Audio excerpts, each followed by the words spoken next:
오늘 이야기는 좀 재미있으실 겁니다. 그리고 소셜벤처를 좀 들어보신 분도 계실 텐데 처음 듣는 분도 계실 거고, 또 최근에는 이제 사회적 가치 얘기들은 워낙 많이 언급되니까 사회적 가치가 도대체 뭐야? 혹은 우리 기업은 사회적 가치가 없나? 혹은 조금 더 거기서 고민을 많이 하시는 분들은 아니 벤처면 벤처지 웬 소셜 벤처? 뭐 그러면 기존 벤처들은 사회적 가치가 없나? 뭐 이런 생각들까지 많이 하셨을 건데요. 그 얘기를 오늘 좀 개괄한다고 생각하고 좀 말씀을 드릴게요. 일단 제가 무슨 일 하는지는 간단히 좀 소개하고 저희 회사 소개를 좀 드리고 시작을 하려고 하는데요. 저희 회사 이름이 좀 어려워요. 소셜 파워 오브 네트워크 그룹인데요. 여기 줄여서 SOPONG고요. 그래서 소풍인데요. 이게 이제 제가 지은 건 아니에요. 제가 지었으면 이렇게 길게 안 지었을 건데요. 저희 회사 설립자께서 지으셨는데 어떤 의미라고 생각하시면 되냐면요. 그러니까 사회에 여러 가지 문제가 존재하는데 이 문제가 해결되지 않고 문제로 존재하는 이유가 있잖아요. 그러니까 엄청 풀기 어렵거나 엄청 거대하거나 그런 문제들일 거예요, 아마.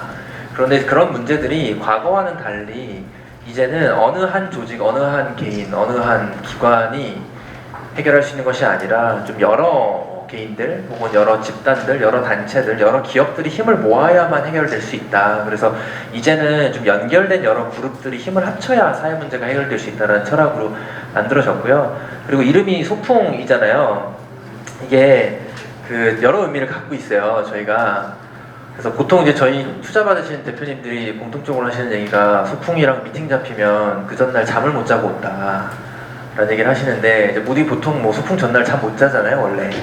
네, 뭐 기대감도 있고요. 저희는 사실 굉장히 빡쳐서 잠을 못 주무시고 오시는데요.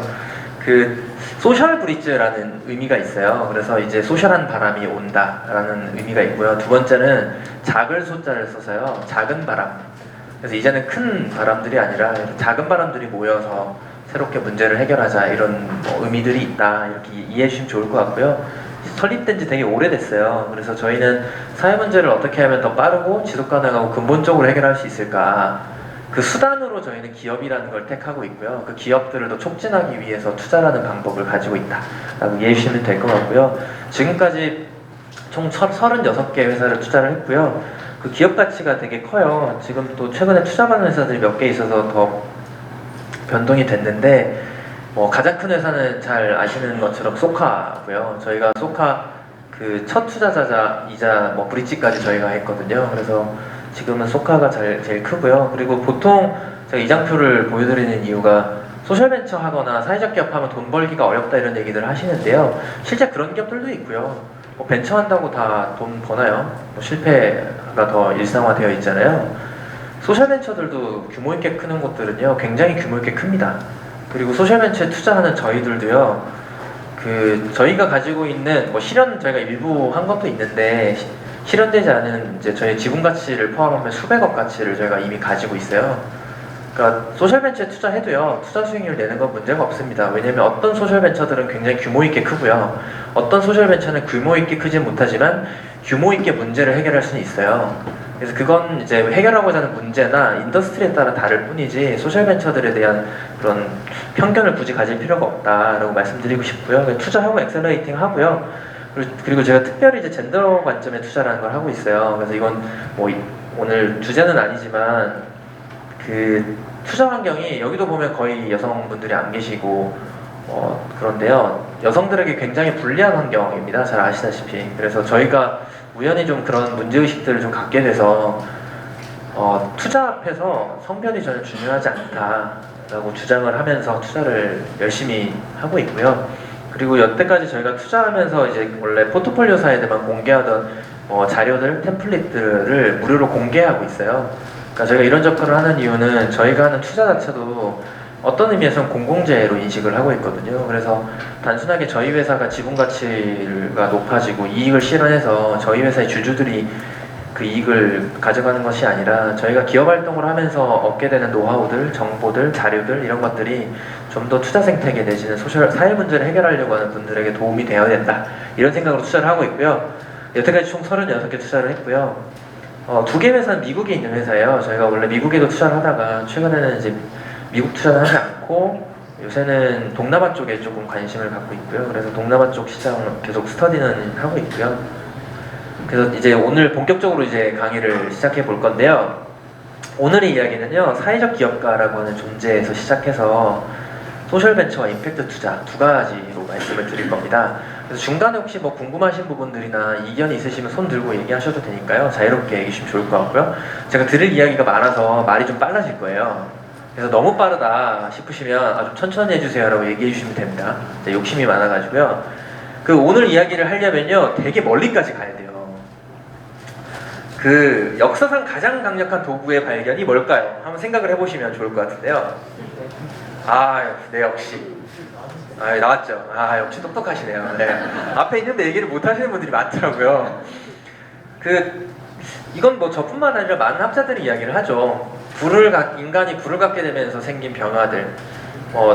단적인 예로 제가 불이 있으면요, 아마존 산림을 다 태울 수 있어요. 한 개인이. 그리고 맹수로부터 저를 지킬 수도 있고요. 그리고 아시다시피 인간이 불을 발견하기 시작하면서 뇌가 발달했다는 그 얘기들을 하잖아요. 소화시키는데 에너지를 덜 써도 됐고, 또 하악이 이제 퇴화되면서 두개골 쪽에 공간이 확보가 된 거죠. 그러면서 뇌가 발달했다라고 주장하는 분들도 계십니다. 그래서 불이 뭐 인류에게 끼친 영향력은 너무나 잘 아실 텐데요. 불 하면 저는 떠오르는 사람이 있어요. 그리고 오늘 여기 프로메테우스 대표님 와 계세요? 네. 프로메테우스라고 하는 그리스 신화에 나오는 타이탄족이에요. 사실 신인데요. 타이탄족인데요. 프로메테우스가 누군지 여기 계신 분들은 표정을 보면 알 것 같아요. 알고 계신 것 같아요, 이미. 네, 그렇지만 모르는 분들을 위해 제가 잠깐 부연 설명을 해드리자면, 타이탄족이고요. 그리스 신화에서 그리스 신 하면 뭐 제우스, 뭐 헤라, 아폴론 이런 사람들 생각나시잖아요. 원래 그 신들보다 더 이전에 존재했던 신이에요. 네, 그런데 우리가 오늘 주제가 역사 강의는 아니니까 제우스를 도와서 올림푸스의 신들이 일종의 신들의 전쟁에서 승리할 수 있게 도와준 타이탄 신이에요. 그래서 이 이름 의미가 되게 중요한데요. 프로메테우스, 우리 프롤로그, 에필로그 아시잖아요. 그 프로에서 나온 프로메테우스예요. 그래서 뭐냐면 프로메테우스는 앞을 내다본다라는 의미예요. 선지자, 예언자 이렇게도 부를 수 있고요. 혹은 내다보는 자, 현명한 자 이렇게 부를 수 있는데요. 가장 유명한 게 판도라의 상자 아시죠? 프로메테우스의 동생이 에피메테우스입니다. 그리고 에피메테우스의 와이프가 판도라예요. 에피메테우스는 이제 짐작되시죠? 보통 우리가 에필로그 하면 모든 거 다 끝나고 제일 마지막에 나오는 거잖아요. 그래서 에피메테우스는 나중에 깨우치는 자, 나중에 아는 자, 어리석은 자 이런 의미를 갖고 있는데요. 이들이 이 형제를 제가 왜 설명드렸냐면, 그리스 신화에 의하면 인간을 누가 만들었냐면, 네, 고맙습니다. 네. 프로메테우스가 인간을 만들었어요. 제우스가 만들었을 것 같잖아요. 그 이전에 그냥 인간이 존재했을 것 같잖아요. 그렇지 않아요. 신들의 전쟁에서 이긴 다음에 제우스가 이 형제, 프로메테우스와 에피메테우스 형제에게, 감사합니다. 네, 명령을 하거든요. 그래서 프로메테우스에게는 인간을 만들어라. 그리고 에피메테우스에게는 너는 동물과 온갖 식물들을 다 만들어라. 이렇게 명령을 내려요. 그러니까 사실 신화에 의하면 인간의 아버지는 사실 프로메테우스라고 부를 수 있는 사람이죠. 근데 프로메테우스 얘기를 제가 왜 드렸냐? 프로메테우스가 지금 어떻게 되어 있는지 아세요? 프로메테우스 하면 제우스로부터 불을 훔쳐다가 인간에게 가져다 준 신, 그리고 그 벌로 코카서스 산에 결박당해서 매일 밤 독수리로부터 간을 쪼임을 당하는 신으로 알려져 있죠. 제가 이거 음영 연결을 해달라고 부탁드렸어야 되는데, 혹시 이거 아세요, 이거? 제가 일단 최대한 키워볼게요. 보면 이쪽에 있어요. 소리가 튈 텐데, 한번. 이 애니메이션 아시면 대충 나이가 짐작이 되는데요. 그냥 빼주세요. 네.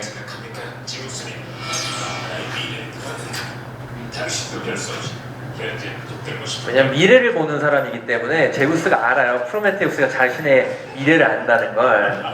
근데 어쨌든 불을 훔친 죄로 얘 묶어. 이게 딱 명령한 직후 장면이라고 보시면 돼요. 그래서 잡혀갑니다. 그 옆에 아테네랑 아폴론이 있었는데,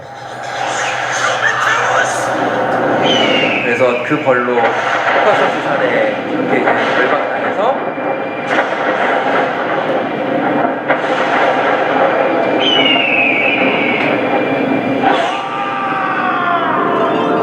간을 조임을 당하는 거죠.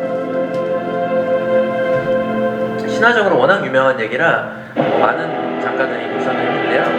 나는 여기서 모든 걸 지켜보겠다. 신과 인간이 서로를 해치는 것을 잠자코 보고만 있진 않을. 왜 저런 얘기를 하냐면 본인이 인간을 만들었기 때문에 인간들에 대한 일종의 공감, 측은지심들을 가지고 있는 신인데요. 그래서 지금 이렇게 묶여 있어요. 저기 독수리가 보이실지 모르겠는데 여기 밑에서 이제 활강하면서 간을 쪽으로 가는 독수리가 있고 프로메테우스에 대한 가장 유명한 그림 중에 하나인데요. 왜 제가 프로메테우스를 말씀을 드렸냐? 사실 신화는 아시다시피 온갖 상징으로 가득하죠. 신화가 오늘날 가지는 의미는 상징. 그렇다면 과연 제우스, 프로메테우스는 뭘 상징할까? 제가 이게 오늘 벤처하는 자리에서 신화를 꺼낸 이유인데요. 그 신화에서 제우스랑 프로메테우스는 각각 이런 상징성을 가지고 있어요. 이건 제가 해석한 게 아니라요. 신화를 해석한 신화학자들이 해석한 건데요. 제우스는 힘의 상징이죠. 권력. 근데 권력과 힘은 다른 이면에는 폭력을 상징하고요. 프로메테우스는 그 폭력, 그 힘에 저항한 사람이에요. 그래서 약간 일종의 저항군의 상징은 프로메테우스 이렇게 생각하시면 되는데요. 그렇다면 오늘날의 제우스는 뭘까? 각자의 답이 있으실 것 같은데요. 오늘날 가장 강력한 것, 가장 힘이 있는 것, 가장 폭력적인 것. 저는 자본과 시장이라고 생각합니다. 오늘날 제우스가 의미하는 건 자본과 시장인데요.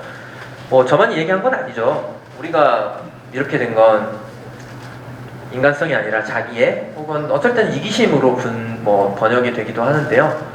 애덤 스미스시죠. 이미 이런 분들이 많은 얘기를 하셨는데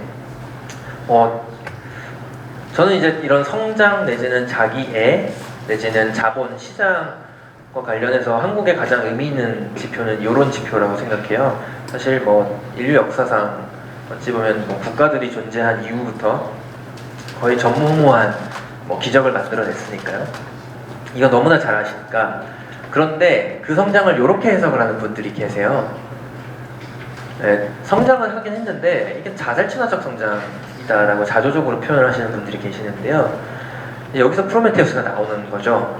저런 자본과 시장이 가진 어떤 폭력성에 저항하는 존재, 저항하는 사람들, 혹은 저항하는 것이 오늘날 뭘 상징할까? 저는 이제 이게 분배나 사회 문제 해결, 혹은 시장과 좀 대비되는 의미로서의 사회를 얘기할 수 있을 것 같은데요. 이건 간단하게 넘어갈게요. 이런 지표들 너무 잘 아시잖아요. 우리가 왜 이렇게 먹고 살기 힘드냐면요. 지난 수십 년 동안 국민소득에서 가계가 차지하는 비중이 지속적으로 감소했어요. 대신 기업이 정부는 사실 거의 유지가 됐다고 볼 수 있을 것 같고요. 그리고 이런 이제 양극화에 대한 것 우리가 너무나 크게 느끼고 있죠. 그리고 이런 국가와 가계도 격차가 생기고 있어요. 그리고 가계와 가계도 마찬가지고요. 이런 한국 사회가 이제 특히나 국가와 가계 간의 격차에서 가장 큰 격차를 보이고 있다. 이런 지표들은 너무나 잘 아시니까요. 그리고 전 이게 오늘 여기 앉아 계신 분들한테는 상당히 중요한 지표라고 늘 생각을 하는데요. OECD 국가에서 한국의 자영업자 비율이 27%에 육박을 해요. 그러니까 전 국민 중에 경제활동 인구로 분류되는 사람 중 4명 중에 1명은 창업을 하지 않으면 먹고 살 수 없는 나라입니다. 그러니까 싫어도 창업을 해야 되는 거죠. 여기는 이제 카페, 치킨집 이런 것까지 다 포함해서요. 그러니까 물론 이 비율이 높아지는 이유는요. 그 40대 이상의 중장년층들의 자영업자 비율이 엄청나게 높아서 그런 거긴 한데요. 저는 좀 자조적으로 어찌 보면 임금 노동자로 시작해서 자영업자로 인생을 이어가다가 자영업의 폐업률이 엄청나게 높다는 거 아시잖아요. 폐업하는 인생으로 끝나는 게 한국 사회 대다수의 노동자들이 겪고 있는 삶이다라고 자조적으로 얘기할 수 있을 것 같은데요. 인생에 어떻게 보면 여기 계신 분 중에 4분의 1은 무조건 창업을 하게 돼 있기 때문에 차라리 빨리 해가지고 내가 창업에 맞는 사람인지 아닌지를 알아보고 아니면 과감하게 포기하시고 다른 길 찾는 게 좋을 수도 있다 뭐 얘기할 수 있는데요. 이 숫자가 이제 단기적으로 바뀌지는 않을 것 같다. 그리고 저희 세대에는 굉장히 의미가 있는데요. 집 사는 건 이제 거의 포기해야 되는 것 같고요. 근데 참 재밌는 게 똑같은 이분이 이런 얘기를 하셨어요. 아무리 이기적이어도 타인의 행복이 있어야 한다라고. 근데 이런 얘기들은 많이 알려져 있지 않은데요. 굉장히 상반된 얘기라고 볼 수도 있죠. 그래서 애덤 스미스의 책에 보면요, 경제 성장의 참된 목적이 뭐냐? 그건 공감과 동감을 극대화하는 거다. 사람과 사람을 연결하는 데 있다. 근데 이걸 왜 중요하게 봤냐면요, 애덤 스미스도 그렇고 저는 오늘날 많은 사람들이 빈부격차 내지는 양극화 자체를 해소할 수는 없다. 가난한 임금님도 구제를 못하잖아요. 그런데 그 격차를 최소화할 수 있다. 내지는 빈자들이 최소한 인간답게 살 수는 있어야 한다라는 의미로 이해를 하고 있고, 실제 그런 의미로 사용을 하셨어요. 책에도 보면은. 그래서 원래 이제 경제 성장의 참된 목적을 성장, 자본, 시장을 얘기하시는 분들이 가장 추앙하는 애덤 스미스께서 이렇게 해석을 하셨었는데, 오늘날 우리는 이런 의미들을 많이 잊고 있는 건 아닌가. 여기서 저는 프로메테우스를 다시 한번 떠올리게 되는데요. 그렇다면 이런 사회 문제 해결, 분배, 혹은 이 사회를 걱정하는 사람들로 대표되는 프로메테우스가 오늘날은 어떤 현신으로 나타나고 있을까? 저는 그게 사회혁신가라고 부를 수 있을 것 같은데요. 사회적 기업가랑 사회혁신가는 조금 다른 존재들인 것 같아요. 표현에서도 다르죠. 사회적 기업가는 기업을 혹은 어떤 비즈니스를 수단으로 혁신을 해내는 사람들이라고 한다면, 사회적 혁신가들은요, 꼭 비즈니스를 활용하진 않습니다. 정부에도 있을 수 있고요, 우리 집에도 있을 수 있고요, 학교에도 있을 수 있고요, 비영리 단체에도 있을 수 있어요. 그래서 저는 이제 사회적 혁신가를 이렇게 정의하고요. 이건 간단하게 넘어갈게요. 그래서 제가 현장에서 만나본 사회혁신가들은요, 이런 세 가지 공통점이 있었어요. 하나가 어떤 강력한 사회혁신에 대한 동기를 갖고 있고요. 두 번째는 저걸 해결할 수 있는 역량이 있고요. 마지막으로 저걸 해결하는 적절한 수단을 택하는 사람들이었는데요. 동기는 하나만 말씀드리면 될 것 같아요. 보통 사회혁신하는 사람들이 사회를 위해 이 한 몸 바치겠습니다, 이렇게 움직일 거라고 많은 분들이 생각하시는데요. 제가 만나본 사회혁신가들은 그렇지 않았어요. 그게 그냥 본인이 하고 싶은 일인 경우도 많고요. 본인도 사회 문제 해결하면서 외제차 끌고 좋은 아파트에서 살고 싶다라는 개인의 욕망을 스스럼 없이 드러내는 사람들입니다. 그러니까 우리는 개인의 욕망과 사회의 욕망이 있을 때 사회적인 어떤 가치가 훨씬 더 크다라는 편견을 갖고 있는 경우가 많은데, 저는 그렇지는 않은 것 같아요. 개인적 욕망이 사회적 가치보다 클 때도 있고요. 그걸 존중하는 사회여야 이 개인의 욕망과 사회적 가치가 동일시될 수 있다는 생각이 좀 있고요. 그래서 결국은 개인의 욕망에서 시작해서 이걸 사회적인 것으로 승화시켜낼 수 있느냐, 이게 사회혁신가들의 조건인 것 같고요. 두 번째는 역량은 더 강조를 안 드릴게요. 문제 해결하겠다고 하는데 역량이 전혀 없는, 창업하겠다고 하시는데 전혀 전문성을 갖지 않고 있는 경우들 많이 발견하잖아요. 이건 똑같은 것 같고요. 마지막으로 수단을 잘 선택해야 된다. 이것도 간단히 넘어가겠습니다. 그런데 제가 오늘날 우리 불 얘기 안 했잖아요. 제우스도 얘기했고 프로메테우스도 얘기를 했는데, 오늘날 불이 뭘까요? 잠깐만 생각해 보시고요. 근데 오늘은 제가 마이크를 잡았으니까 저의 답을 드리자면, 저는 오늘날의 불은 기업이라고 생각합니다. 그래서 좀 거창하게 얘기하면 역사상 가장 강력한 발명하면 보통 바퀴를 꼽잖아요. 저는 바퀴보다 기업의 발명이 훨씬 더 위대한 혹은 임팩트가 큰 발명이었던 것 같아요. 왜냐하면 오늘날 우리가 경험하는 대다수의 혁신들이 기업에서 나와요. 지금 우리가 쓴 이 모든 시설을 다 기업에서 만들잖아요. 혁신하면 먼저 기업부터 떠오르시잖아요. 오늘날 혁신의 아이콘은 단연 기업이죠. 가장 강력한 도구일 겁니다, 아마. 심지어 이제 혁신하면 꼽는 슈페터께서도 이런 얘기를 하셨어요. 창조적 파괴 얘기하셨는데, 혁신적 계층은 자본가가 아니라 기업가다. 자본가랑 기업가를 명확하게 구분하고 있고요. 그러니까 기업을 하는 사람들이야말로 혁신을 만들어낸 계층이라고 얘기를 했고요. 그래서 저는 뭐 말씀드렸다시피 가장 강력한 발명은 기업인 것 같고, 기업에 대해서 제가 첫 번째로 좋아하는 정의인데요. 뭐 호재의 정리라고 부르잖아요. 그래서 결국은 이제 그 관리 비용보다 거래 비용이 훨씬 비싸기 때문에 그 거래를 중간에서 신뢰할 수 있는 제3자의 어떤 기관이 대체해주는 걸 이제 기업의 역할로 보는 시선이 있고요. 두 번째로 제가 좋아하는 정의가 이 정의인데요. 비용보다 비싸게 팔면 되고요. 가격보다 더 많은 가치를 갖다 주면 되는 거죠. 이게 저는 기업에 대한 정말 명쾌한 정의라고 생각을 하는데요. 한국 사회의 발전을 떠올려도 바로 기업들부터 떠오르시잖아요. 삼성, 현대, LG, 그리고 심지어 포스코도 떠오르는데 포스코하면 또 불의기업이죠. 그래서 이 사회혁신가랑 기업이 만나면 무슨 일이 생기냐면요. 소셜벤처가 생겨요. 그래서 저는 이제 오늘날 소셜벤처의 시대가 왔다 이렇게 생각을 하는데요. 이 소셜벤처 하는 사람들을 보통 사회적 기업가라고 불러요. 일반 기업가라고 부르지 않고요. 사회적 기업가를 저는 이렇게 정의를 하는데요. 사회 문제 해결은 뭐냐? 사회혁신. 앞에서 그 사회혁신이 뭔지는 간단히 봤죠. 그리고 기업적 수단 혹은 기업적 접근이 뭐냐? 저는 이 세 가지로 얘기를 하고요. 오늘도 이제 기술에 대한 얘기들 발표를 많이 해주셨는데, 이 기술혁신이 여기서 사회혁신과 저는 만난다고 생각해요. 어제 또 오늘 센터장님과 어제 있었던 블루포인트 파트너스의 또 데모데이 얘기를 했는데, 저는 그 데모데이를 가서 느낀 게 결국 기술의 한계가 사회혁신의 한계겠다. 그러니까 기술이 사회혁신의 한계를 결정짓는구나라는 생각을 하게 됐는데요. 기술이 없으면 빠른 속도와 지속가능성, 규모와 성장을 다 만들기가 어렵잖아요. 그래서 기술혁신은 여기서 이렇게 만나는 것 같고요.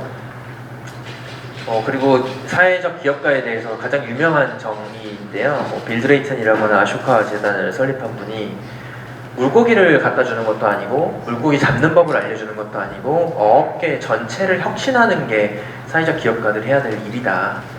구조를 바꾸지 않으면 문제가 해결되지 않기 때문에 단순하게 제품과 서비스를 가져다 준다고 해서, 단순하게 교육을 제공해 준다고 해서 이 문제가 해결되지 않는다라는 형태로 좀 이해하시면 좋을 것 같고요. 그래서 제가 만났던 소셜벤처 하는 사람들, 사회적 기업가들은요, 이런 질문을 던지는 사람들이었어요. 도대체 벤처가 뭘 위한 거냐? 그래서 이들은 두 가지로 대답을 하는데요. 첫 번째가 벤처는 누군가를 위한 것이다. 그 누군가가 누구냐? 여성이고요. 탈학교 청소년들, 발달장애인들, 아까 오늘 약간 장애인이 있었죠? 그런 분들이었고요. 그리고 두 번째로 이분들이 던지시는 벤처가 무엇을 위한 것이냐? 우리가 직면한 문제를 해결하는 새로운 솔루션을 제공하는 것이어야 한다. 이런 눈에 보이시는 이런 접근들일 거고요. 실제 저희는 이런 기업들을 찾아서 투자를 하고 있어요. 그리고 여기 앞에 계시는 여러 투자자분들도 이미 이런 기업들에 투자를 하고 있죠. 그래서 크라우드 펀딩 플랫폼인데요. 크리에이터들, 창작자들을 위해서 쓸 수도 있고요. 그래서 저희가 이제 첫 투자자였는데요. 지금 월거래액이 한 20억 정도 나와요. 그래서 크라우드 펀딩으로 창작자들한테 자본을 연결해 줄 수 있어요. 근데 똑같이 크라우드 펀딩으로요, 농부들에게 농사 자금을 줄 수 있어요. 이번에 수해와 폭염 때문에 수많은 농부들이 이제 빚을 지고 내년 농사를 지어야 되는 상황이 됐는데, 빚을 안 져도 되는 거죠. 소비자들이 미리 선구매를 해주면, 우리 교과서에 옛날 국사 시간에 배웠던 선대제도 있잖아요. 선대제도를 소비자들이 해주면 됩니다, 미리. 그럼 소비자들은 저렴하게 물품을 구매할 수 있고요. 농부들은 미리 자금을 확보할 수 있고, 심지어 누가 이 물품을, 농산물을 구매할지를 알기 때문에 그 소비자를 생각하면서 농사를 지을 수도 있어요. 이런 똑같은 크라우드 펀딩 플랫폼으로 이런 접근을 우리가 할 수 있다. 심지어 크라우드 펀딩 플랫폼을 가지고요, 꿀벌을 키울 수도 있어요. 이게 이제 국내에서 가장 크게 도시 양봉을 하는 회사인데요. 지금 서울 시내에 벌통이 약 한 350개 정도 있어요. 양봉을 하시는 분들은 아실 텐데 350개면 양봉하는 쪽에서는 딱 중규모 정도 전공으로 꼽거든요. 근데 그 뭐 벌 문제가 얼마나 심각한지는 아실 텐데 어떻게 하냐면요. 벌통에 투자하고요. 꿀로 돌려받는 모델을 하고 있어요. 그래서 예를 들면 주로 현재는 빌딩주들 많이 만나는데요. 빌딩주들한테요. 빌딩 옥상 포대기를 빌려달라고 하는 거예요. 네, 거기 벌통 설치하면요. 놀랍게도 벌들이 한 20층 되는 빌딩도 올라간대요. 거기까지 문제가 없대요. 그리고 도시에서 훨씬 더 잘 자란대요. 그 이유가 천적도 없고 농약도 없어가지고 훨씬 더 뭐 잘 자라고 심지어 뭐 거기서 도시에서 생산된 이제 꿀도 검사 결과에 의하면 전혀 인체에 무해하고요. 그래서 그 옥상을 내어준 빌딩 주인들한테 수확한 꿀로 돌려줘요. 예, 똑같은 크라우드 펀딩 플랫폼을 이런 형태로 활용할 수 있고요. 그리고 또 이제모라고 하는 또 여성들께서는 한 번쯤 들어보셨을 회사인데요. 국내 최초로 월경컵을 출시한 회사입니다. 월경컵이 무슨 의미냐, 사실 많은 남성들이 공감하기 어렵고 저도 사실 이 팀 투자해서 인큐베이팅 할 때 정말 힘들었거든요. 뭐 공감이 안 되는 문제니까요, 사실은. 왜 문제냐면요, 아시다시피 그 미국이나 선진국들에서는요 월경컵의 시장 점유율이요 10에서 높은 경우는 30%까지 가요. 근데 국내 출시 안 돼 있었거든요. 왜 출시 안 돼 있었냐면요, 식약처가 허가를 안 내줬다는 얘기를 계속 하는데, 기존에 저의 시야에 의하면요 기존에 여성용품 제조하는 대기업들이요 일부러 안 한 거예요. 카니발라이제이션 생기거든요. 근데 왜 카니발이 생기냐면요, 월경컵 하나의 가격이 평균 지금 국내에 들어와 있는 제품들이 좀 좋은 품질들 제품이 먼저 들어왔거든요. 평균 가격은 4만원 정도 해요.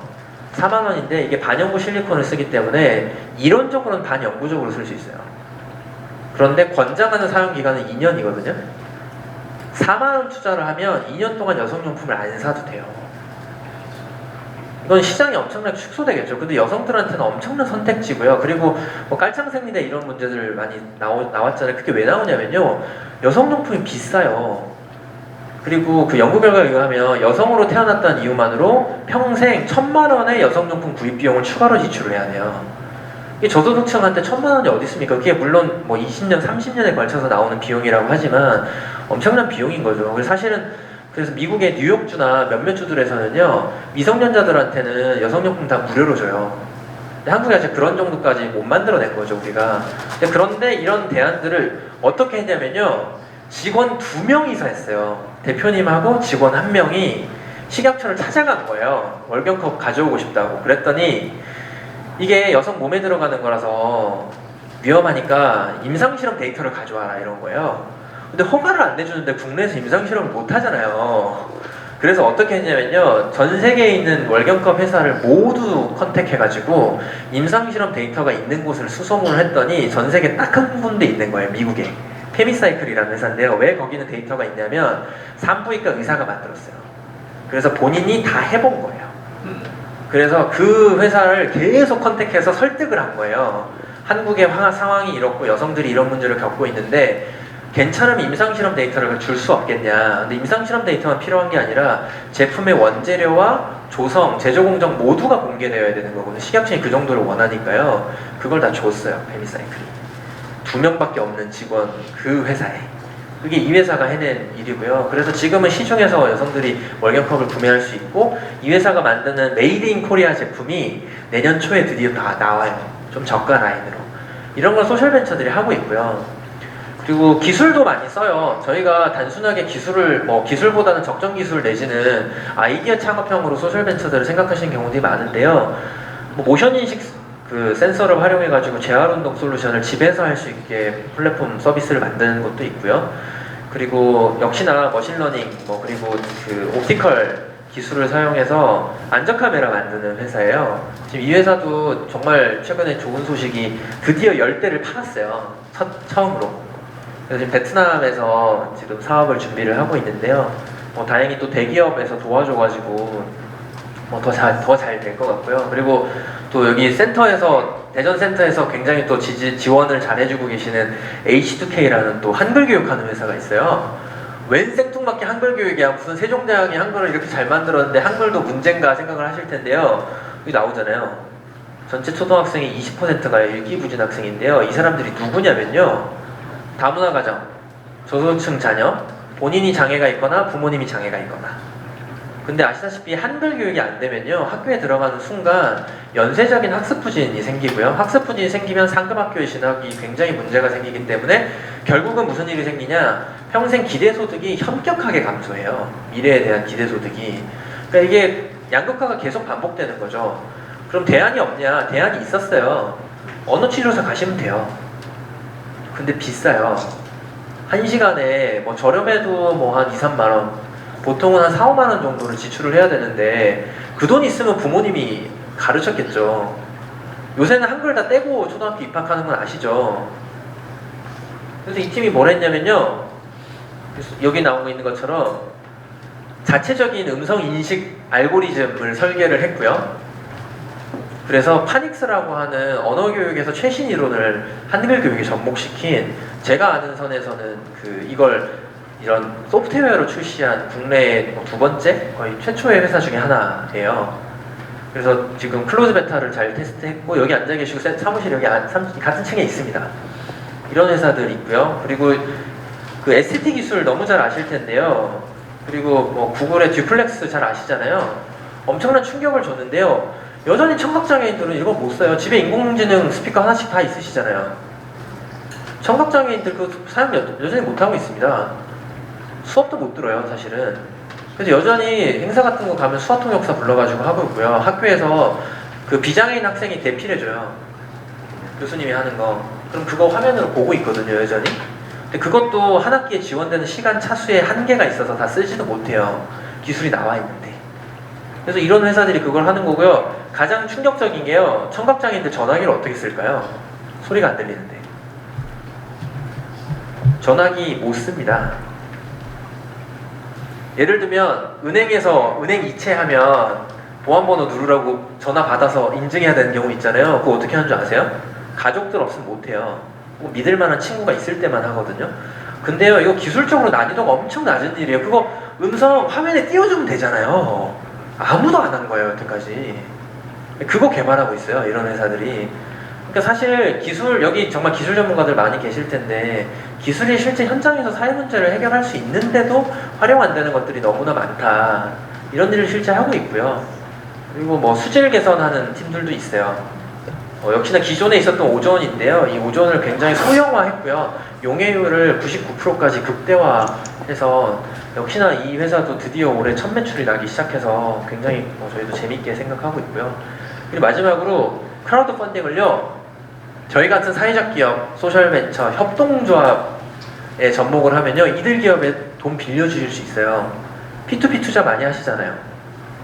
네, 뭐 월급 받으시고 혹은 아르바이트 하시면 요새 은행 이자가 너무 낮으니까 P2P 많이 쓰실 텐데, 여기도 이자를 5에서 8%를 줘요. 그런데 이 회사들이 전부 다 사회 문제 해결하는 회사들이에요. 그래서 똑같은 솔루션, 기존에 굉장히 흔히 나와 있는 솔루션들을 가지고도 사회 문제를 열심히 하는 회사들이 있고, 이런 회사에 가서 돈을 빌려주시는 것만으로도 사회 문제가 해결이 돼요. 그리고 뭐 저희가 이제 투자하는 회사들의 콜라보가 생기고 있는데, 최근에 가장 진짜 재밌었던 게 그 양계업을 하는 회사인데요. 양계업을 하는 회사에 돈을 빌려주시면, 아까 보셨던 농사펀드라고 하는 회사가 붙어가지고 같이 콜라보해서 유기농 달걀로 이자를 드려요. 네, 그래서 저도 지금 매달 유기농 달걀 40알이 와요. 100만 원 빌려줬는데 나중에 100만 원도 다 돌려주고요. 그래서 현재까지 이 팀 그 창업자가요, 국내에선 임팩트 투자로 가장 큰 돈 굴려본 사람 중에 한 명이에요. 실제 한 200억 이상 투자해 보신 분이어서 여태까지는 그 상환율 100%를 자랑하고 있고요. 그래서 이제 월급 좀 통장 잔고 있으신 분들은 좀 이런 플랫폼 들어가셔서 봐주시면 굉장히 좋을 것 같다. 다시 돌아가면요, 앞서 보셨던 회사들은요, 이 구조에서 하나가 달라요. 뭐냐면요, 밸류가 다른데요. 기존의 밸류는요, 보통 밸류하면 떠오르시는 게 프로핏이잖아요. 그런데 소셜벤처들은요, 베네핏으로 해석을 해요. 뭐 한글 차이 아시잖아요. 이거 이윤이잖아요. 이윤. 다 팔고 남은 돈. 그리고 베네핏은 효용이에요. 효용은 이제 이 재화가 생산되고 소비되는 모든 그 가치사슬 내에서 참여한 혹은 이와 연결되어 있는 섹터에 어떤 영향을 끼쳤냐로 해석할 수 있을 거고요. 그래서 저는 이제 시대의 패러다임이 프로핏에서 베네핏으로 넘어가고 있다. 설령 그 베네핏 안에 프로핏이 적을지라도 다른 효용이 크다면 그건 국가와 사회가 도와주는 시대가 도래했고 이건 앞으로도 계속 그럴 거고 굉장히 불가역적일 거다. 그래서 여기 앉아 계신 분들 중에서도 소셜벤처나 사회적 가치 창출을 위해서 뛰고 계신 분들이 계시다면 우리가 창출하는 베네핏에 대한 명확한 설정 혹은 명확한 제시만 해주시면 이건 사회에서 도와주게 되어 있고요. 저희 같은 투자자도 있고 여기 계신 투자자분들도 아마 투자를 하실 거라고 생각이 들고요. 그래서 이걸 좀 철학적으로 다시 한번 제가 좀 정리를 해드리고 싶은데 기존에 우리가 가지고 있던 시야는요, 시장과 사회는 별도고요, 서로 일종의 경쟁 내지는 긴장 관계에 있다라는 시야를 갖고 있어요. 시장이 사회 안에 있는 건가요? 시장과 사회는 대등한가요? 선뜻 답이 안 나오잖아요. 근데 이게 참 재밌는 게 시장을 누가 만들었는데요? 시장은 사회가 만들었어요. 원래 시장은 사회 안에 있는 겁니다. 고로 시장은 사회에 한 목적적으로 작동해야 의미 있는 건데 어느 순간 그 한 목적성을 우리는 프라핏으로만 해석을 하기 시작했던 거죠. 그게 지금 오늘날 한국 사회에 벌어지고 있는 거대한 패러다임의 전환이라고 이해해 주시면 좋을 것 같고요. 그게 이제 제우스와 프로메테우스의 관계가 바뀌고 있다. 이렇게 또 이해하시면 좋겠다. 보시고요. 그리고 이거는 제가 그래도 오늘 너무 다들 눈이 초롱초롱 하셔갖고요. 조금 난이도 있는 얘기를 하나 드릴게요. 역사적으로 시장과 사회를 둘러싼 논쟁들이 있어 왔어요. 그게 어떻게 되어 있는지 두 가지가 존재했거든요. 첫 번째 시장, 아시겠죠? 그냥 시장이랑 사회는 그냥 다른 거예요. 그냥 아예 다른 거. 그래서 시장 자체는 중립적으로 봐줘야 돼서 국가가 시장에 개입하고 사회가 시장에 개입하면 안 된다라고 하는 시선이 하나 있고요.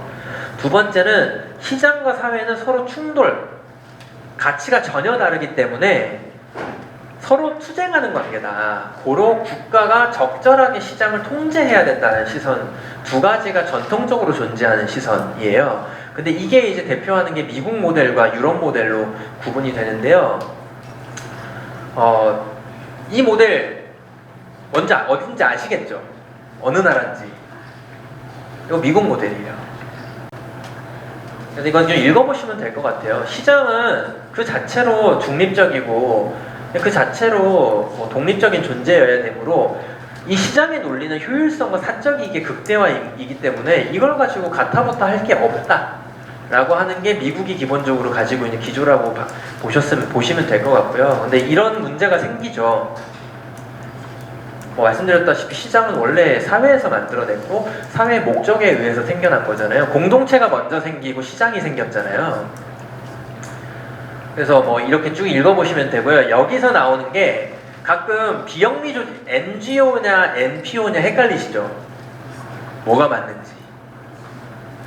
여기서 나오는 게요, 미국에서는 NPO라는 말을 더 많이 써요.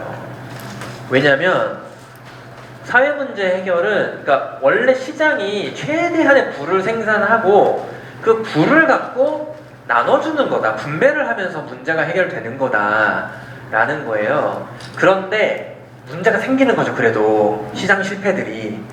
고로 시장에서 해결 못하는 걸 비영리적인 접근으로 풀어봐야 된다 라고 해서 NPO라는 말을 더 많이 썼고요. 그런데 이게 이제 이런 식으로 되는 거죠. 호의로 해석이 되는 거예요. 호의. 원래 할 필요 없는데 되게 훌륭한 사람이네, 그냥 이런 것도 하고 이런 것도 하고로 되는 거죠. 두 번째가 이제 주로 유럽의 시선인 거예요. 미국에서도 이런 얘기들이 있었죠. 근데 이제 이런 문제들이 생기는 거죠. 쭉 한번 읽어보시면 될 것 같고요. 소득이 일어나는 지점에 개입을 할 필요성들이 대두되는 거고, 그리고 우리가 미국의 앨런 사태 이런 걸 봤지만 유럽의 원래 동인도 회사 등 분식회계로 인한 문제들이 엄청나게 있었어요. 프랑스에서도 있었고 영국에서 있었고요. 아시다시피 기업의 역사 보면요. 유럽에서는 원래 기업 처음부터 다 풀어놨거든요. 풀어놨다가 통제해야 된다는 걸 경험적으로 알게 된 거고, 그래서 이런 형태로 간 거고요. 그 사회 문제 해결은요, 원래 국가가 하는 거다. 근데 국가가 잘 못하니까 비정부 기구라고 하는 걸 만들어서 해결해야 된다. 국가 실패를 해결하자. 이런 거대한 두 가지 접근이 존재했는데 오늘날 새로운 형태의 접근들이 생겨나기 시작을 한 거죠. 이거 참고하시면 될 것 같고요. 그래서 이제 오늘의 결론인데요. 저는 기업하시는 분들을 정말 존경해요. 지금 제가 일하는 게 투자자라서 더 그런데요. 제가 문제 해결하는 거 아니잖아요. 제가 제품 생산하는 거 아니잖아요. 기업가분들이 생산하시고 기업가분들이 해결하는 거잖아요. 그런데 좋은 제품을 만들면 좋은 사회가 돼요. 무슨 뚱딴지 같은 소리야 라고 생각하실 수 있는데요. 저는 이게 두 가지 루트를 통해서 이루어진다고 생각을 하는데요. 첫 번째가요. 좋은 제품을 만드시면서 좋은 조직을 만드셔야 돼요. 좋은 회사, 좋은 조직 문화, 좋은 분배 구조, 좋은 지배 구조 이런 걸 만드시면 사회적으로 저런 조직이 좋은 조직이구나 라고 하는 조직의 상이 바뀔 거고요. 그런 조직들이 많아지면 좋은 사회가 되겠죠. 그리고 두 번째로 존재하는 루트가 저는 좋은 제품이 많아지면요 소비자들도 좋은 소비자가 돼요. 이전보다도 더 환경 친화적인 제품, 이전보다도 훨씬 더 자원 효율적인 제품, 이전보다도 훨씬 더 윤리적인 제품, 그런 좋은 소비자들이 많아지면 좋은 시민이 많아지겠죠. 그럼 자연스럽게 그런 가치가 사회적으로 확산될 거고, 저는 좋은 제품을 만드시는 기업가들은 곧 좋은 사회를 만들고 있는 거다.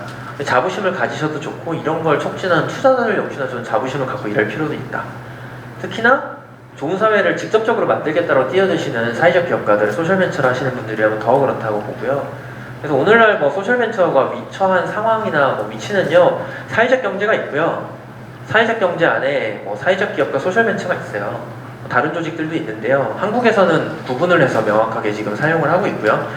그 배경은 2006년에 원래 사회적 기업가라는 개념들이 한국에 본격적으로 수입이 되기 시작했어요. 역사가 엄청 짧은 개념이에요, 한국에서는. 미국이랑 유럽에서는 1970년대에 그 개념이 처음 나왔거든요. 그러니까 사실 인류가 원래는 사실 저는 이전에 있었는데 그걸 적합한 용어를 우리가 못 찾은 거죠. 그랬던 게 2007년에 사회적 기업 육성법이라는 걸 정부가 만들면서 사회적 기업을 정부에서 정의하고 인증을 하는 제도를 만들어요. 그래서 한국에서는 정부 인증을 받지 못하면 사회적 기업이란 말을 사용을 할 수가 없어요, 지금. 그런데 사회적 기업이란 말을 어떻게 쓰면 되냐? 사회적, 너무 잘 아실 텐데, 사회적 띄우고 기업 쓰면 돼요. 근데 이거 벤처기업도 똑같은 거 아시죠? 벤처기업 인증 안 받고 벤처기업 쓰면 안 되는 거 아세요? 근데 벤처 띄우고 기업 쓰면 돼요. 네, 근데 이게 정부 인증의 허점인 거죠. 물론 순기능도 있죠, 분명히. 그리고 2012년도에 협동조합 기본법이 통과되면서 협동조합이 하나의 그런 조직 모델로 본격적으로 인정을 받는 상황이 됐고요. 그리고 2018년에 원래 사회적경제 3법이라고 하는 법이 통과될 거라고 봤는데 아직도 국회에 묶여 있죠. 그리고 최근에 이제 국회 상임위 구성할 때 여당이 야당에게 엄청난 양보를 했다 이런 기사들이 쏟아졌는데요. 그걸 사회적 경제 쪽에 있는 분들은 이 법 통과시키려고 한 거다라고 사실 보는 시선들을 저는 좀 견제하고 있어요. 이 법 통과되면 국가 전체의 운영 원리가 많이 바뀔 거거든요. 사회적 경제 헌법을 만드는 거예요. 그래서 이런 개념이 있고요. 근데 재밌는 게 이 기업들 관리하는 데가 다 달라요. 지금 소셜벤처는요, 2007년에 드디어 행정용으로 들어갔어요. 처음에 제가 소셜벤처를 왜 만들어 쓰기 시작했냐면요, 정부 인증 안 받고 싶은 거예요, 저희. 근데 사회적 기업이란 말 쓰려면 정부 인증 받아야 되잖아요. 그래서 우리는 정부 인증 안 받을 건데, 정부 도움 없어도 비즈니스 할 수 있는데, 그러면 사회 문제 해결할 건데, 이렇게 했던 사람들이 소셜벤처를 미국에서 가져다가 쓰기 시작을 했고요. 그랬던 게 오늘날 이제 정부는 사회적 기업과 소셜벤처를 명확하게 구분하고 있고요. 아마 여기 대전 센터가 전국에서 이제 소셜벤처 관련해서 가장 드라이브를 강하게 거는, 아마 저는 그 중심이 될 것 같다는 예측이 되는데요. 현재는 어쨌든 중변부에서 관리하고 있고요. 이게 아시다시피 다 흩어져 있어서 좀 통제가 잘 안 되긴 해요. 지금 원래 기획재정부의 의도는 이걸 모두 기획재정부로 다 통합시키겠다라는 원래 최초의 목표를 가지고 있었는데 현재 그게 잘 안 되고 있고요. 그래서 오늘날 소셜벤처들이 이렇게 많아요. 근데 이제 소셜벤처 정의가 되게 앞서 말씀드렸는데 애매하잖아요. 그러다 보니까 지금 매년 스타트업 얼라이언스에서 한국의 소셜벤처 지도를 내는데요.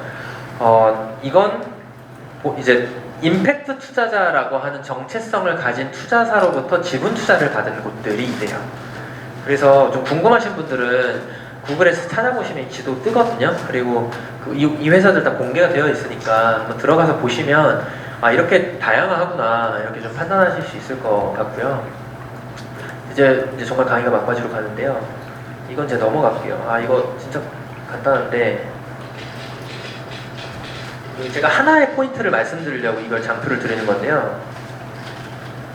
협동조합으로 하면 전 세계에서 가장 유명하게 꼽는 학자예요. 스테파노 자만이라고 하는 이탈리아 학자고요. 이 세 가지를 얘기하는데요. 사회가 조화롭게 발전하려면 이 세 가지가 필요한데 뭘 협동조합 등 사회적 경제 연구하는 사람도 뭘 첫 번째로 꼽냐면요. 효율성을 첫 번째로 꼽아요.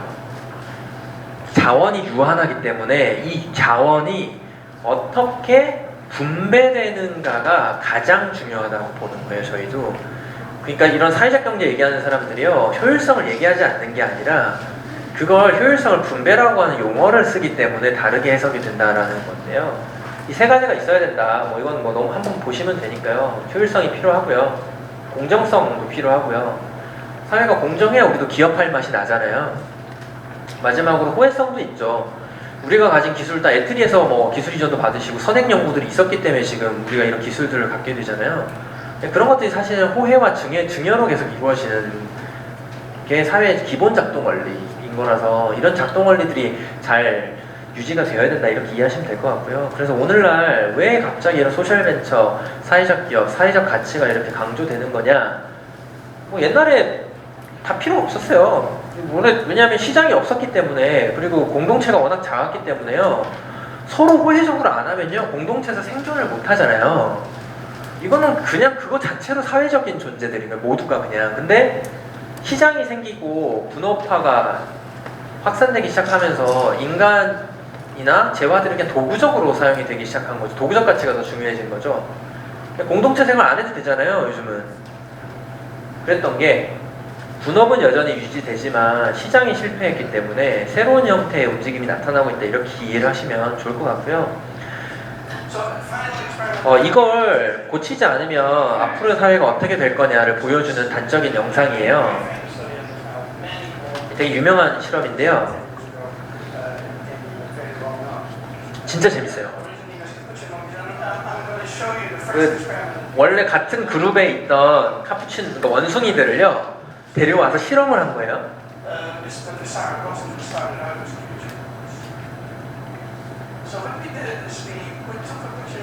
그래서 원숭이 두 마리를 각각 다른 방에 집어 넣은 거죠.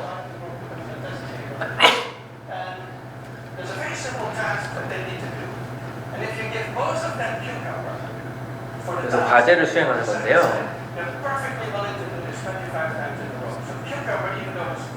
그래서 어떤 과업을 수행하면 오이를 주는데 뭐 사실 우리는 별로지만 오이를 한대요 원숭이들이. 오이 괜찮은데 어떤 원숭이한테는 포도를 준 거예요.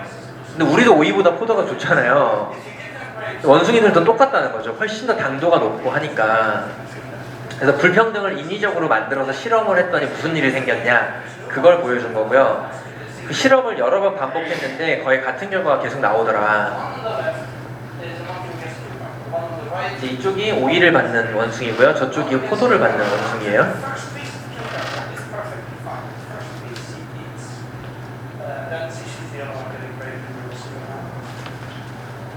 과업을 수행하죠. 돌을 줬어요. 오이를 줘요. 얘는 잘 먹죠. 똑같이 과업을 수행했고요. 돌을 주고요. 그랬더니 얘는 포도를 받아요. 그걸 또 봐요, 얘가.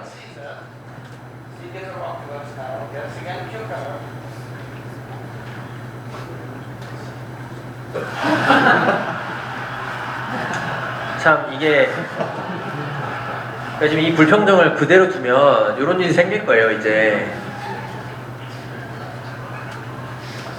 그래서 내가 뭘 잘못했나 하고 테스트를 해요.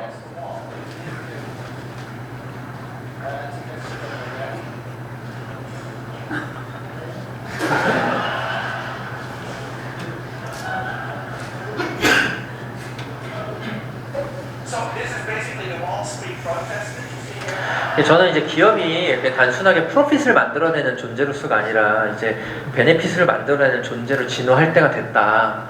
근데 사실 원래 기업의 탄생이 원래 그랬다. 그래서 원래 본연의 목적으로 돌아가는 게 전 소셜벤처라고 생각하지, 소셜벤처가 무슨 반기업적인 것도 아니고요. 이전에 없었던 것도 아니라고 저는 사실 생각하고요.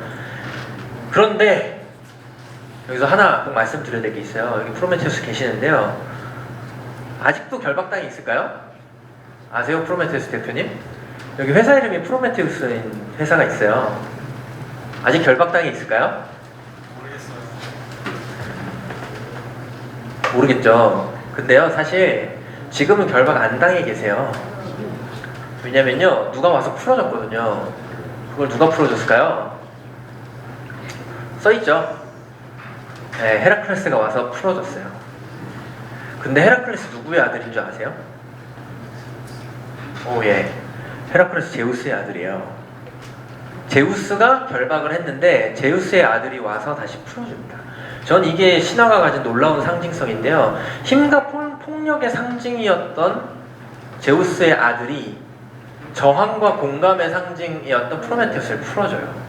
그러니까 전 여기서 자본과 분배 혹은 시장과 사회가 다시 만나는 지점이라고 생각을 하는데요. 저만 얘기했던 거 아니더라고요. 애덤 스미스가 얘기하셨어요.